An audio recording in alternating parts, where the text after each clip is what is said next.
내담자에게 상담해줘도 잘못 리딩해주면 어떡하지라는 걱정이 돼서 쭈뼛댈 때가 있어요. 그럴 땐 어떻게 하는 게 좋을까요? 하나님한테 배운 거 머리 쏙쏙 박혀요. 이지님,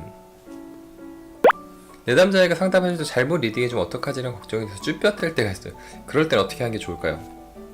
타로 카드를 볼 때 내가 잘 맞춰야 되는지, 내담자에게 꼭 맞는 말을 해줘야 되는지에 대한 고민을 할 때는 왜 그러냐면은 내가 주가 돼서 그래요. 상담사가 타로카드의 주가, 이 상담의 주가 되다 보니까 걱정이 들어오는 거야. 저 같은 경우는 10년지기, 20년지기 친구를 봐줄 때도 전혀 걱정하지 않습니다. 왜냐?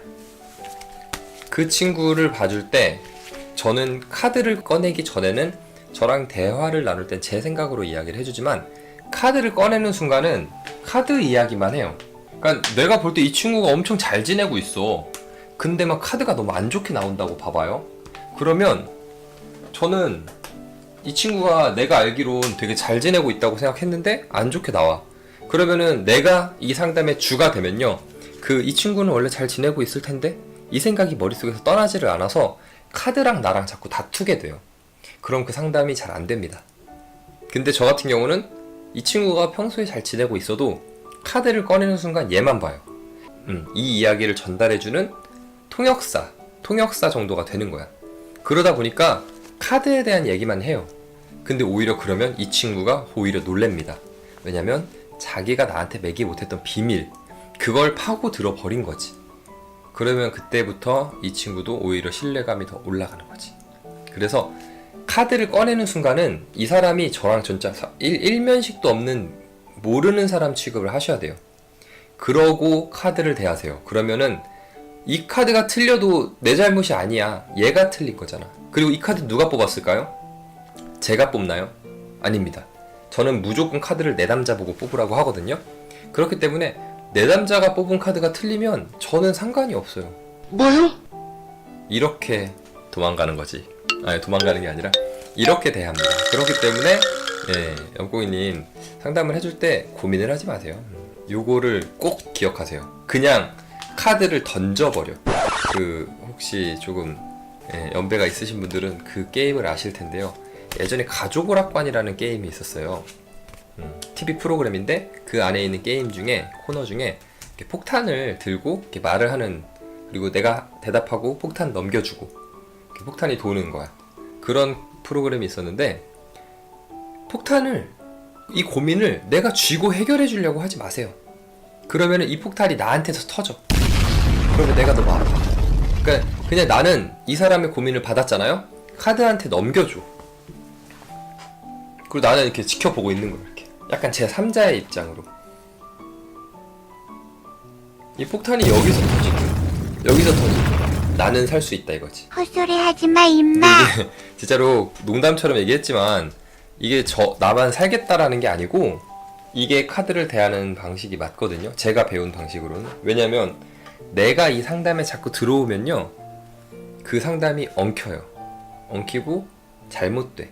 그러니까 가끔은 이런 게 있죠. 저는요, 연애관에 있어서만큼은 되게 고지식하고 봉건적인 사람입니다. 저는 한 사람을 만약에 사귀게 됐다면 이 사람이 나랑 맞지 않더라도 적어도 1년에서 2년 정도는 지켜보고 나서 헤어지던지 이렇게 더 계속 사귈 걸 결정을 하는 그런 굉장히 봉건적인 사람인데, 어느 친구가 연애 문제 때문에 상담을 하러 왔어.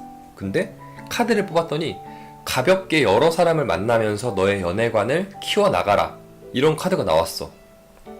내 연애관이랑 안 맞다고 해서 이 해석을 얘기를 안 해줘 버리면요, 얘한테 맞는 상담이 안 되는 거지.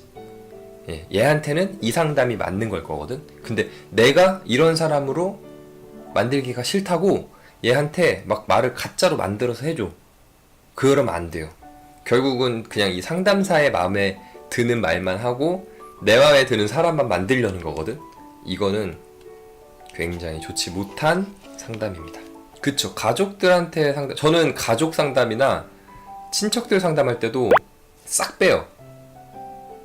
그냥 다 빼버려요. 머릿속에 나의 생각이라는 걸 그냥 포맷해버려. 없애버려.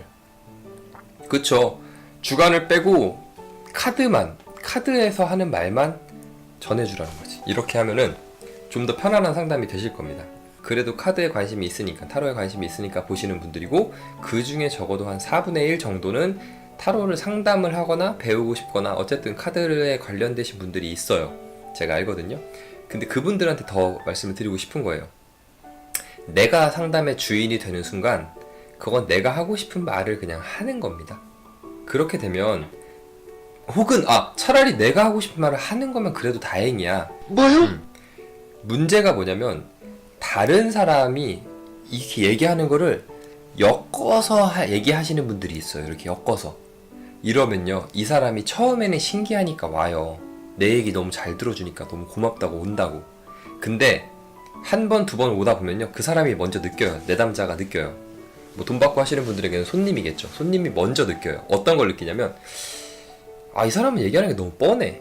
처음엔 되게 내 얘기 들어주는 것 같아서 좋았는데 너무 뻔한 얘기만 하는데? 여러분 이거 다 거짓말하는 걸 아시죠? 이런 생각이 들어가. 그러면요, 그분은 신뢰가 끊어져요. 단골이 안 되지. 여기서 말하는 단골이라 함은 나에게 돈을 벌어주는 사람이라는 얘기 아니고 나를 믿고 따라와주는. 물론 상황이 바뀌다 보면 이 사람과 내가 카드에 대한 궁합이 떨어져서 없어지는 경우도 있어요. 안 오시는 경우, 다른 선생님을 찾아가시는 경우도 있겠지만, 저 같은 경우는 카드에 나오는 대로만 직설적으로 얘기를 해주다 보니까 저는 빠져요. 나는 빠지고 이 사람은 카드를 보러 오는 거야. 대신 해석해주는 사람이 나일 때가 좋은 거야.